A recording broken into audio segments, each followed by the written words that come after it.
Allahumma salli ala Sayyidina Muhammadin tibbil qulubi wa dawaiha.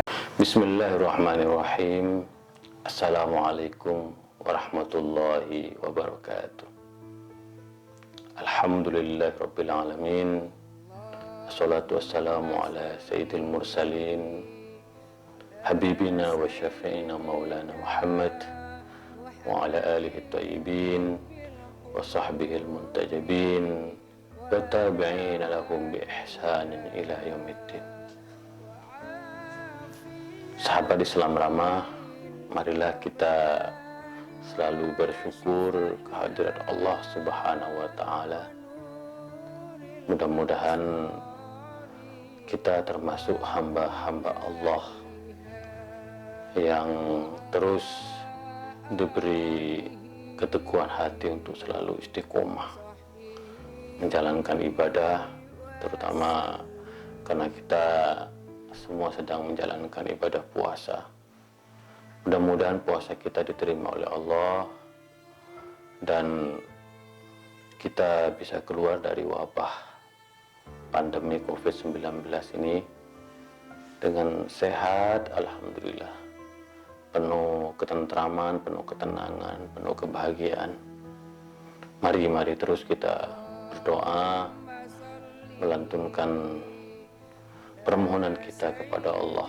Ud'uni astajib lakum. Mintalah, berdoalah kepadaku, niscaya aku akan menjawab doa-doa kalian. Mari kita jadikan bulan Ramadan sebagai bulan doa, meminta kepada Allah dengan cara terus bersyukur. Mudah-mudahan Allah merahmati kita dengan kesehatan, dengan ketenangan, kebahagiaan, keberkahan hidup, rezeki yang halal melimpah, keluarga yang sehat walafiat. Selawat serta salam marilah kita sampaikan kepada baginda Rasulullah Sallallahu Alaihi Wasallam. Mudah-mudahan syafaatnya terus bersama kita. Salawat yang kita sampaikan insya Allah akan menjadi obat hati. Hidup kita akan menjadi lebih tenang.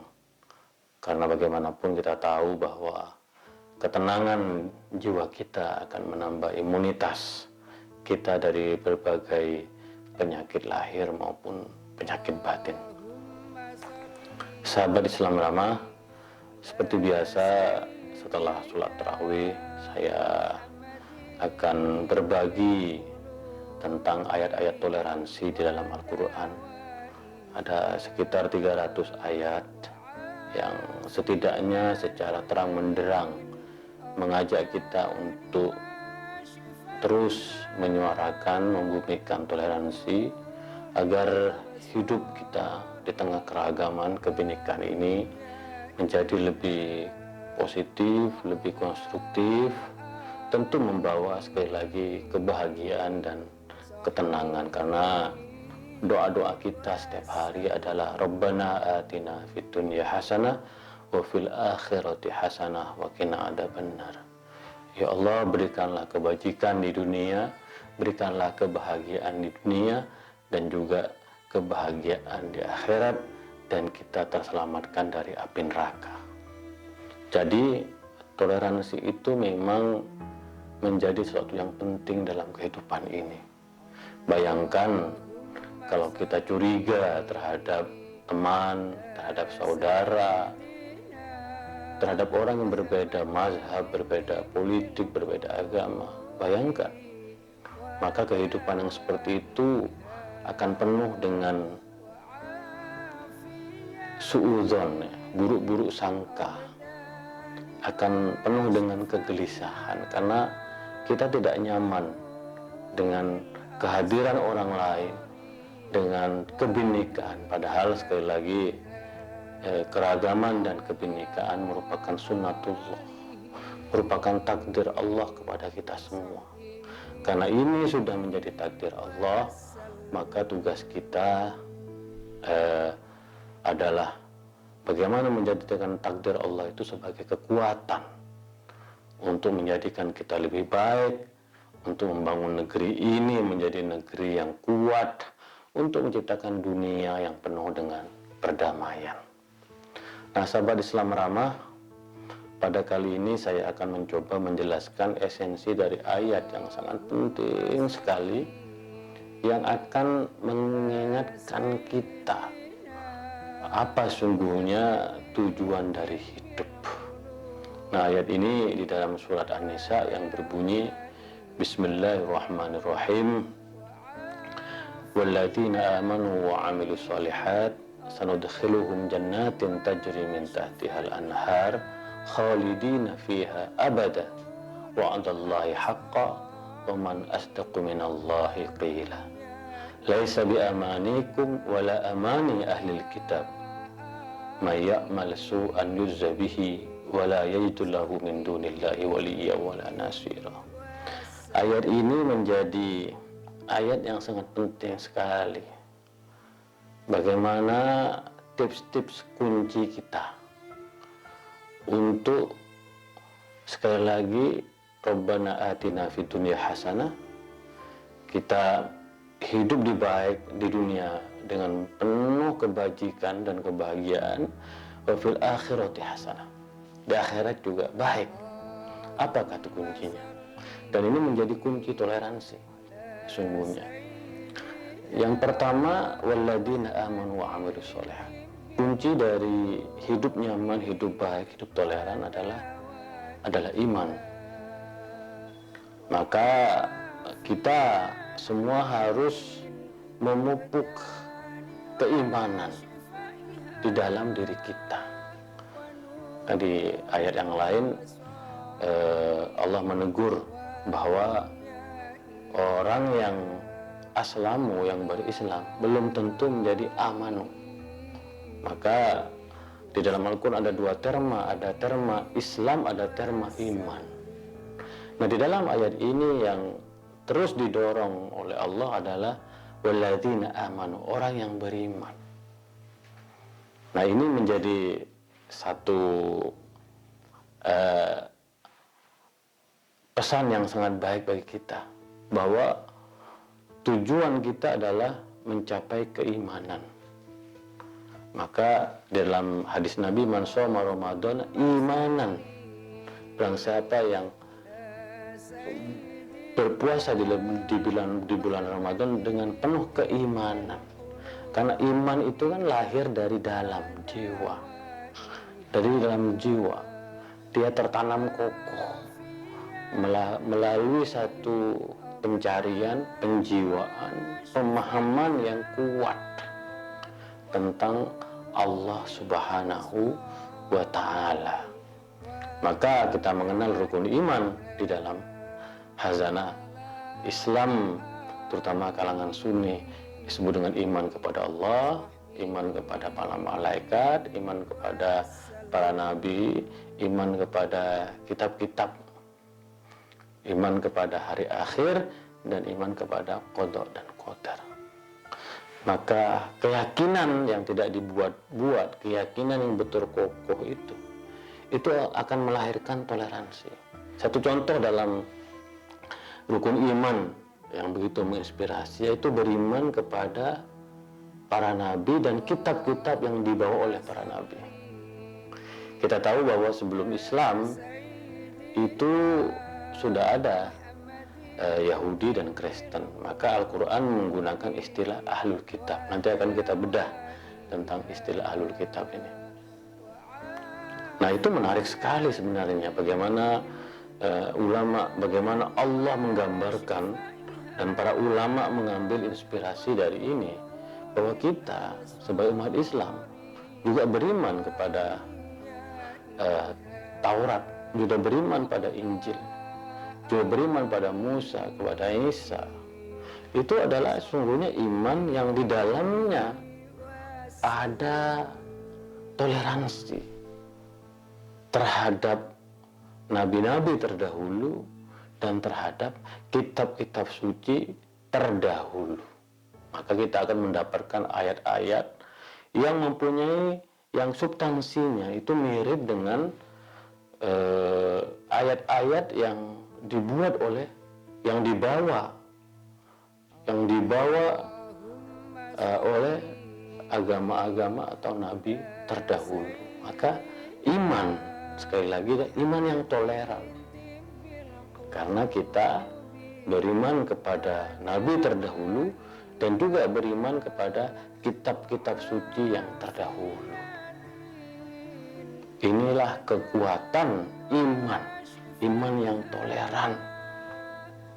Nah, yang kedua, wa'amilus sholihat, bahwa iman yang terpatri dalam jiwa harus diterjemahkan dalam amal soleh.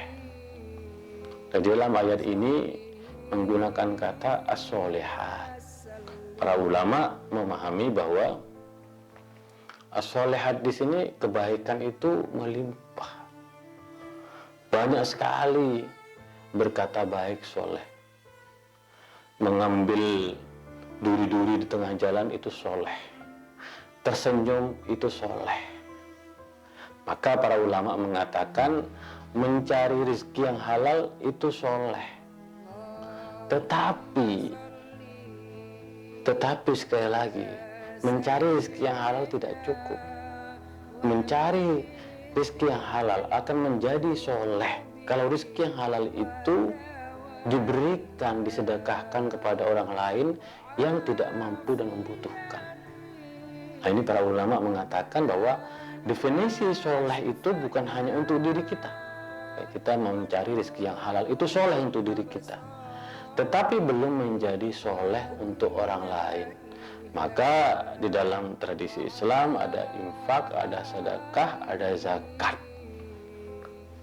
Karena soleh yang kita definisikan sesungguhnya adalah soleh yang membawa kebajikan bagi orang lain. Nah, ini sesungguhnya adalah prinsip toleransi yang sangat luar biasa. Kalau berbaik kepada orang lain itu dianggap amal saleh, ya itulah toleransi. Kalau menebarkan senyum pada orang lain itu adalah amal soleh, ya itulah toleransi. Kalau sikap ramah terhadap orang lain itu menjadi amal soleh, ya itulah toleransi.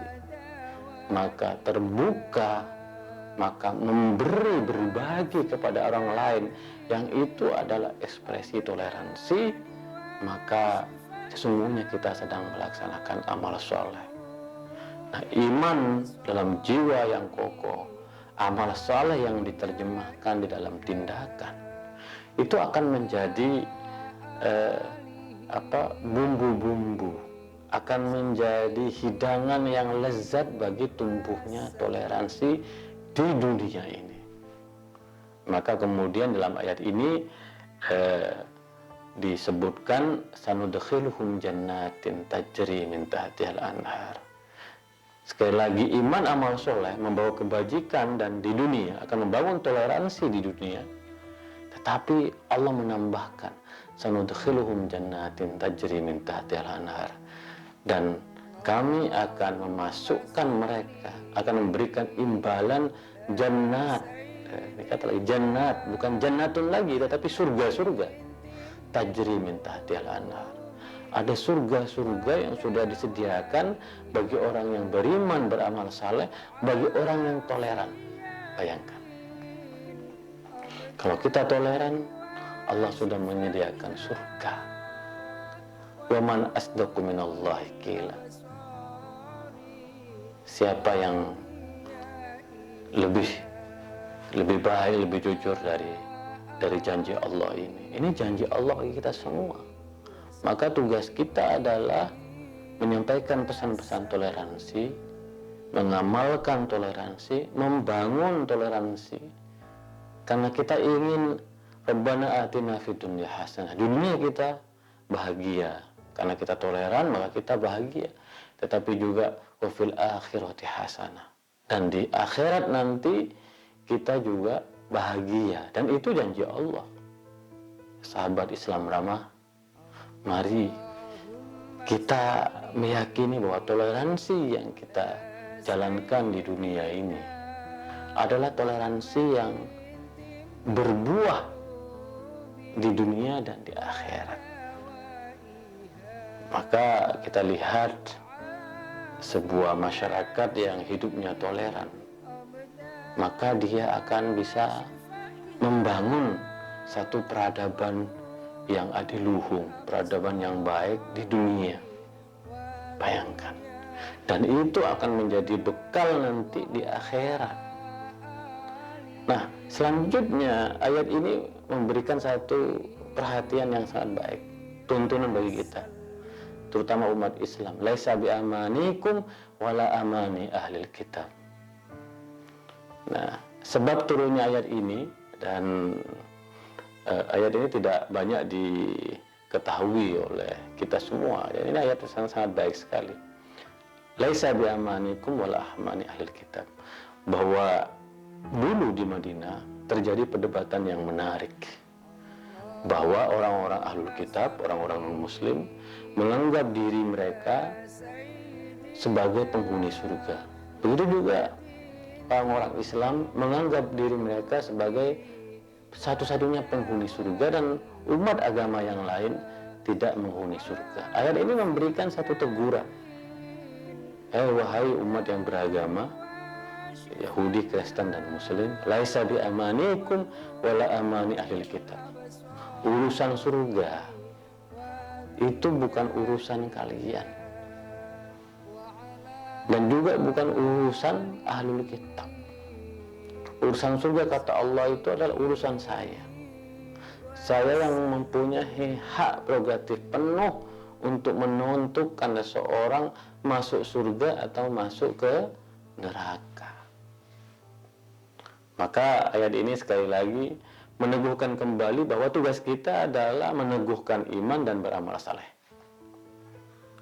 Kalau kita betul-betul beriman dan beramal saleh, insya Allah imbalannya jannat, bukan hanya satu surga, tapi jannat, surga, surga, surga. Kenikmatan yang luar biasa di akhirat nanti. Dan kita sekali lagi tidak perlu lagi bahwa menganggap bahwa hanya kita yang masuk surga. Setelah kita berbuat baik dan beramal saleh, maka kita menyerahkan kepada Allah, karena Allah yang pada akhirnya memberikan penilaian. Allah akan memvonis siapakah di antara kita yang masuk surga atau ke neraka. Laisa bi amanikum wala amani ahli kitab. Dulu orang Yahudi, orang Kristen, orang Muslim ditegur oleh Allah, jangan sekali-kali mempolitisasi surga. Seolah-olah surga hanya milik kamu, milik kelompokmu, milik mazhabmu, milik aliranmu. Enggak. Surga itu adalah hak prerogatif Allah, yang Allah nanti akan mempunyai penilaian seadil-adilnya, sebaik-baiknya siapa di antara kita yang akan masuk surga. Nah, yang terakhir, wa may ya'mal su'an yuzabihi wala yajidu lahu min dunillahi waliyya wala nasira. Sebaliknya, barang siapa yang berbuat jahat, maka Allah akan memberikan balasan yang tidak ada siapapun yang bisa menolong. Ingat bahwa tugas kita beriman dan beramal saleh. Dan selanjutnya tidak boleh di antara kita menganggap kita yang hanya masuk surga. Dan yang terakhir, jauhi kejahatan. Dan ini prinsip yang saya kira juga berlaku sama terhadap agama-agama yang lain. Mencuri, korupsi, itu adalah adalah kejahatan. Bahkan korupsi itu adalah extraordinary crime, kejahatan yang luar biasa. Terorisme, bom bunuh diri, itu adalah adalah kejahatan, extraordinary crime. Kita harus intoleransi, itu adalah adalah kejahatan. Kekerasan itu adalah kejahatan. Menebarkan kebencian itu adalah kejahatan. Menghasut, memprovokasi, menebarkan hoax itu adalah wa may ya'mal su'an yujzabihi Allah akan memberikan sanksi dan balasan. Siapapun yang bertindak intoleran, menebarkan kekerasan, mengganggu, korupsi, merusak, maka Allah akan memberikan sanksi, balasan, dan kata Allah tidak ada yang bisa menolong.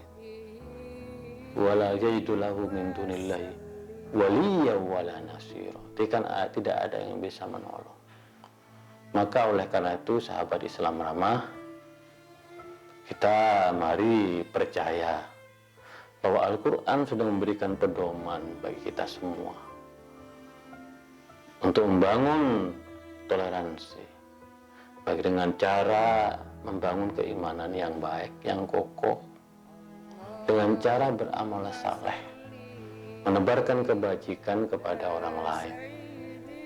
Karena dengan cara ini kemudian kita akan mewujudkan masyarakat yang toleran, masyarakat yang berkeadilan, masyarakat yang sadar betul pentingnya perdamaian dan persaudaraan. Maka mari sekali lagi, bagi kita yang beragama Muslim, mari terus perbaiki iman kita, perkuat iman kita. Mari kita asah dengan cara memahami hakikat dari iman itu sendiri.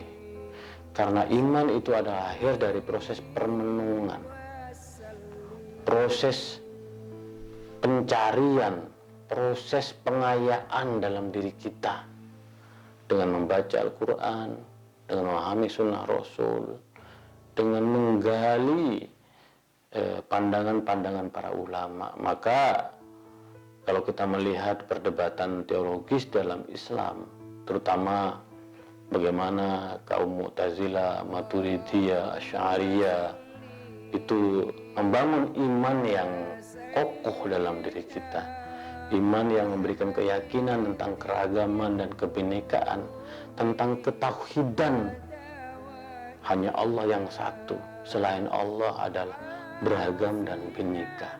Maka keimanan seperti ini yang akan melahirkan amal-amal saleh. Maka karena Allah, karena tauhid itu membangun kesadaran Allah yang Maha Esa, yang Maha Kuasa, maka kita yang dhaif ini harus membantu mereka yang lemah. Maka keyakinan ini akan melahirkan amal saleh. Betapa bahagianya kita kalau iman dan amal saleh ini menjadi bekal kita di akhirat nanti. Karena janji Allah sekali lagi adalah surga. Surga. Dan surga sekali lagi sebagaimana dinyatakan dalam ayat ini bukanlah urusan kita. Surga adalah urusan Allah. Kita umat agama-agama tidak diperkenankan untuk menganggap bahwa kita hanya yang masuk surga. Serahkan kepada Allah. Tugas kita adalah beriman, tugas kita adalah beramal saleh. Dan selanjutnya sekali lagi sahabat Islam ramah, jauhi kejahatan, jauhi intoleransi, jauhi kekerasan, jauhi provokasi, jauhi hoax. Karena kejahatan-kejahatan ini akan menemukan jalan buntu, akan menemukan sanksi dari Tuhan. Dan saya selalu percaya bahwa Allah akan selalu mencatat amal kebaikan, dan Allah juga akan mencatat kejahatan-kejahatan yang dilakukan oleh kita. Maka sekali lagi, mereka yang menebarkan kejahatan, mereka tidak hanya dihukum di dunia, tidak hanya dihukum di akhirat, tetapi juga dihukum di dunia dan akhirat. Inilah kenapa kita diperintahkan oleh Allah untuk meninggalkan kejahatan, meninggalkan kemungkaran. Karena dengan cara itu kita sekali lagi dapat membangun harapan baru, yaitu masyarakat yang toleran, masyarakat yang penuh guyub, yang penuh persaudaraan, lebih-lebih di tengah pandemi COVID-19 ini. Kita harus betul yakin bahwa apa yang kita hadapi saat ini tentu dengan perspektif iman bahwa COVID-19 ini ada hikmah yang luar biasa dari Allah yang ingin diberikan kepada kita. Pasti Allah melalui COVID-19 ini mengajak kita untuk berpikir. Maka dalam Al-Quran, wabah, cobaan atau ujian, ada ujian itu yang merupakan kebaikan dan ujian merupakan keburukan bagi kita. Nah, dengan iman kita kepada Allah bahwa COVID-19 ini memberikan satu hikmah yang sangat luar biasa kepada kita, terutama supaya kita banyak beramal saleh, banyak berbuat kebajikan kepada orang lain. Jangan selfish, jangan individualis. Selama ini mungkin menganggap bahwa kita tidak memerlukan orang lain, tetapi di tengah COVID-19 ini kita harus toleran kepada siapapun. Bayangkan para dokter-dokter yang berada di garda terdepan melakukan penyembuhan terhadap mereka yang sakit. Kita tidak pernah terbayang bahwa dokter yang menyembuhkan kita, yang membantu kita adalah non-muslim. Inilah luar biasa rahmat dari Allah. Sebaliknya, ada dokter-dokter yang muslim juga merawat dan menyembuhkan pasien yang non-muslim. Ini hikmah toleransi yang luar biasa. Maka perbanyaklah berbuat baik. Fastabiqul khairat. Kuntum khairu ummatin ukhrijat linnas. Kita sebagai umat terbaik. Maka sebagai umat terbaik kita harus menebarkan kebajikan sebaik-baiknya. Kalau ini dilakukan, insya Allah janji Allah kita akan mendapatkan surga. Dan sekali lagi, mari kita jadikan surga sebagai cara kita untuk melakukan kebajikan. Bukan cara kita untuk menebarkan intoleransi. Karena misalnya nalar cara berpikir teroris yang mengatakan bahwa bom bunuh diri akan mengantarkannya kepada surga, itu sama sekali tidak benar. Dalam ayat ini jelas sekali surga akan disediakan oleh Allah bagi mereka yang beriman dan beramal saleh. Maka mari bulan Ramadan kita jadikan bulan di mana iman kita semakin baik kualitasnya, di mana amal-amal soleh kita juga semakin baik, dan berbagi kepada orang lain. Zakat kita, sedekah kita, infak kita, saatnya kita membantu mereka yang tidak mampu, mereka yang membutuhkan. Mari kita ciptakan surga-surga di dunia, ketenangan, kebaikan sebagai tabungan kita untuk akhirat nanti. Dan sebaliknya mari kita jauhi kejahatan. Jangan sekali-kali menebarkan kejahatan di tengah wabah, di tengah musibah. Jangan, karena janji Allah bahwa sanksi dan hukuman bagi mereka yang menebarkan kejahatan, maka sanksi tersebut akan betul-betul dicatat oleh Allah. Mari sahabat Islam ramah, kita jadikan bulan Ramadan sebagai bulan toleransi, bulan di mana kita bisa membangun kebersamaan di antara kita. Mudah-mudahan persaudaraan keislaman kita, persaudaraan keindonesiaan kita, persaudaraan di antara seluruh makhluk keturunan Nabi Adam semakin kuat dan toleransi kita semakin kokoh. Kalau kita toleran, maka kita akan bisa membangun peradaban. Itulah kira-kira dari saya. Kurang lebihnya mohon maaf. Kita akan lanjutkan besok malam. Wa ma taufiqi illa billah, alaihi tawakkaltu ilaihi unib, wallahul muwaffiq ila aqwamit thoriq. Assalamualaikum warahmatullahi wabarakatuh.